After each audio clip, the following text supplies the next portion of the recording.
मैं कहना चाहता हूं कि ये जो पाकिस्तान ने ये हम वायदा दे सकते हैं, क्योंकि अब इस देश की पूरी जनता इतने आक्रोश में है कि अगर महाभारत पाकिस्तान को चाहिए, अरे तो वो होके रहेगी, होके रहेगी। और मैं बता दूं इस मुल्क को, आपको शौक है, इजहार कर रहा है, कोई डिनाइल नहीं है। हां हमने किया, ये कह रहे हैं ये लोग, इसका तो जवाब देना ही। दोस्तों, जनरल बख्शी को ये दौरा पड़ता रहता है और वो पाकिस्तान से जंग करता है। खुद अगर इसकी बात करें तो खुद कहेगा कि आज मैं नहीं कर सकता, मैं कल जंग करूंगा। लेकिन यहाँ पर सोचने वाली बात यह है कि जब ये खुद आर्मी में ऑफिसर थे तो तब इसने पाकिस्तान के साथ जंग क्यों नहीं की। अब मीडिया पर बैठकर बड़ी बड़ी गप्पे हाँकता है, अपने लोगों को मरवाने के लिए बड़ी बड़ी बातें सुना रहा होता है। लेकिन जब इंडिया की पाकिस्तान के साथ 1 to 1 जंग हो जाए, ये कहता है कि हमारे पास वूफर तोपें हैं और 500 तरह के आर्टिलरी का नाम ले रहा है। और इसके अलावा ये भूल जाता है कि इनके पास MiG-21 भी है, जो दुनिया का सबसे खतरनाक त्यारा है। F-31 और J-31 जैसे 5th जनरेशन त्यारे भी उसके पीछे लग जाते हैं, क्योंकि दोस्तों वो ऐसा त्यारा है, वो जिस मुल्क में भी जाता है वहाँ से वापस नहीं आता, वहाँ पर सुसाइड बनकर गिर जाता है। ऐसे इन लोगों के हथियार हैं। इसके अलावा ये लोग भूल जाते हैं कि ये आर्टिलरी खोलेंगे तो दूसरी यानी पाकिस्तान के पास, अगर इनके पास 3600 आर्टिलरी गन हैं तो पाकिस्तान के पास राउंड अबाउट 4000 आर्टिलरी गन हैं। पाकिस्तान के पास 4000 टैंक हैं। पाकिस्तान की जो फोर्सेज हैं वो इनसे 20 साल आगे का सोचती हैं। इसके अलावा दोस्तों हमारे पास J-17 थंडर ब्लॉक 3 आ चुका है। J-31 5th generation fighter jet भी पाकिस्तान के पास आ चुका है। और ये बेवकूफ़ कहता है कि पाकिस्तान पर हमला करो, पलटवार जब होगा तो फिर आप भी बचेंगे नहीं। तो दोस्तों आइए इस पागल की बातें सुनते हैं कि इस हवाले से ये पागल क्या बक रहा है। सबसे पहले तो कहना चाहता हूं कि 71 की लड़ाई के बाद मैंने पहली बार ये इस किस्म का जो है आक्रोश का माहौल इस देश में देखा है। आज हमारी जनता का जो है सब्र का बांध बिल्कुल टूट चुका है। कोई सब्र की हद होती है, कोई इम्तिहान की भी आपकी हद होती है कि कहां तक हमारा पेशेंस टेस्ट किया जाएगा। मैं कहना चाहता हूं कि ये जो पाकिस्तान ने ये हम वायदा दे सकते हैं, क्योंकि अब इस देश की पूरी जनता इतने आक्रोश में है कि अगर महाभारत पाकिस्तान को चाहिए, अरे तो वो होके रहेगी, होके रहेगी। और मैं बता दूं इस मुल्क को, आपको शौक है, इजहार कर रहा है, कोई डिनाइल नहीं है। हां हमने किया, ये कह रहे हैं ये लोग, इसका तो जवाब देना ही होगा। ये थूका हम चाट, आज देश यही तो इस मामले की मेरे जो हाथ के ट्रेन किए हुए हैं, वो मुझे बड़ी खुशी है आज कि वो ऊंचे ऊंचे दर्जों पे, ओहदों पे हैं। आज बड़ा भारी जिम्मेवारी का भार उनके कंधों पे है। मैं पाकिस्तान की मदद नहीं करना चाहता ये बता के कि किस तरह और कब और कैसे आपके ऊपर वार होगा।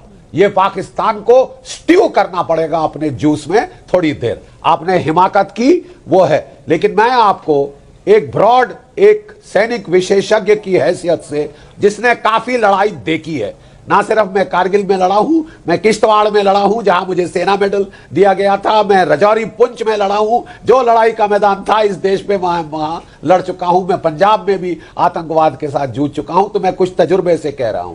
देखिए, भारतवर्ष की सशस्त्र सेनाओं के पास आज के दिन there is a whole range of options, हजारों ऑप्शंस हैं हमारे पास। और ये काउंटडाउन का मीटर एजेंसी प्लान्स हैं। आप फिक्र ना करिए, ज्यादा देशवासियों को अब फिक्र करने की जरूरत नहीं है। अब ये मामला प्रधानमंत्री जी ने सेना के हाथों में सौंप दिया है, ठीक वैसे जैसे 1965 में बह चुका है गंगा में, यमुना जी में और ब्रह्मपुत्र में। तो मैं बताना चाहता हूं कि जो हमारी रेंज ऑफ ऑप्शंस है, सबसे लोएस्ट है, तीसरा दर्जा है मेजर फायर असॉल्ट। आपकी बोफोर्टों पे 155, 130 मिलीमीटर आपके grad multi barrel rocket launcher, स्मर्च launcher, ये तबाही का मंजर मचा सकते हैं 40 से 120 किलोमीटर अंडर पाकिस्तान के। उबाल सकता है वो पूरी जमीन। ऐसी भारी कीमत देनी पड़ेगी कि लाशें बिछ जाएंगी। सन 2003 में ठीक ऐसा ही किया गया सारी था। बातें करते हैं वॉर हुई थी, और जब एंकर साहब से 1 on 1 कर रही होती है, मेजर जनरल बख्शी सुनिए, जब जैसे ही इस बात का जिक्र होता है कि पाकिस्तान को किसी भी कीमत पर अब जवाब देना होगा। तो आरोप ये लगते हैं कि मीडिया वॉर मॉन्गरिंग कर रहा है, मीडिया में एंकर्स बैठकर पाकिस्तान तो अहिंसा और पंचशील की बातें कर रहा है ना। ये 40 मारे हमारे, वो किस खाते में आते हैं? आपको केवल भारत का ही प्रॉब्लम दिखती है। आप जाइए ना पाकिस्तान, आप जानती हैं कुछ चीज, मैं बता दूं आपको आज आंकड़े। पिछले 30 साल से पाकिस्तान ये छाया युद्ध, ये अप्रत्यक्ष युद्ध हमारे खिलाफ छेड़े रखा है। और कितनी लाशें चाहिए? हमारे टाइम में जो आपके होते थे आईडी एक्सपर्ट, वो टॉप प्रायोरिटी टारगेट होते थे। ढूंढ ढूंढ कर उनको हम मार डालते थे पहले, इसके पहले कि वो स्ट्राइक कर पाए, इसके पहले कि वो नुकसान। सुरक्षा तो आप छोड़ दीजिए बच्चे, मैं कह रहा हूं ये देश के साथ हरामजादगी करने वाले ये जेल की सलाखों के पीछे क्यों नहीं है? एनआईए ने कितना ऑन द टेलीविजन सुनाया गया था, कितना एविडेंस जमा किया है कि ये क्या तस्करी कर रहे हैं, क्या हवाला से पैसा लेके सारे जो है गदर जम्मू कश्मीर में ये उसको झोंक रहे हैं, आग दे रहे हैं। ये जेल की सलाखों के पीछे क्यों नहीं है? क्यों छोटा सा नाटक होता है और फिर बंद हो जाता है कि जब तक पब्लिक भूल ना जाए? इनको जेल की सलाखों के पीछे डालिए। ये सारा जो लॉजिस्टिक नेटवर्क, जो इंसाइटरी नेटवर्क है, ये उसको चला रहे हैं। बात दर्जा आता है ये सॉफ्ट सेपरेटिस्ट का, और उसके चलते साहब देखिए, लेकिन यहां पे बोले साहब ये तो बेचारे बच्चे हैं।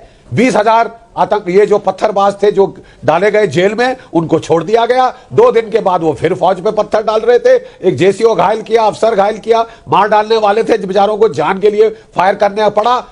एफआईआर दर्ज हुआ। अब कोई यू आर हेवन बोर्न, हम पे राज करने आए हो? GD Bakshi, major general GD Bakshi, कुछ हद तक सहा जा सकता है। मेजर जनरल जीडी बख्शी, हमने अभी तक जिन मुद्दों पर बात कुल बड़ी सख्त जरूरत है। पत्थर, उसके ऊपर फायर खोलना चाहिए, क्योंकि रूल ऑफ लॉ सर्वोपरि है। और एक आपने बहुत ही अच्छी बात कही बेटा, मैं आपको बताना चाहता हूं कि हमारी दिल्ली में जवाहरलाल नेहरू यूनिवर्सिटी है, जहां आप और मैं तकरीबन 8 लाख पर स्टूडेंट हमारे इनकम टैक्स से काट के वहां दिया जाता है सालाना। उसके लिए जो आंसू दिल्ली में पाए जाते हैं, हमारे सिपाही वहां से पूछते हैं साहब, अगर दिल्ली में ये हो रहा है तो हम यहां क्या कर रहे हैं? झक मार रहे हैं जम्मू कश्मीर में। यहां की दिल्ली की सरकार ने रोक चक्का जाम लगा रखा है। हमारी बिटिया ने बिल्कुल सही फरमाया, आप दिल्ली से शुरू करिए, फिर जाइए आगे। बिल्कुल सही क्या आपने नेहा बिटिया, मैं आपको जवाब देता हूं, और ये देश को समझना जरूरी है।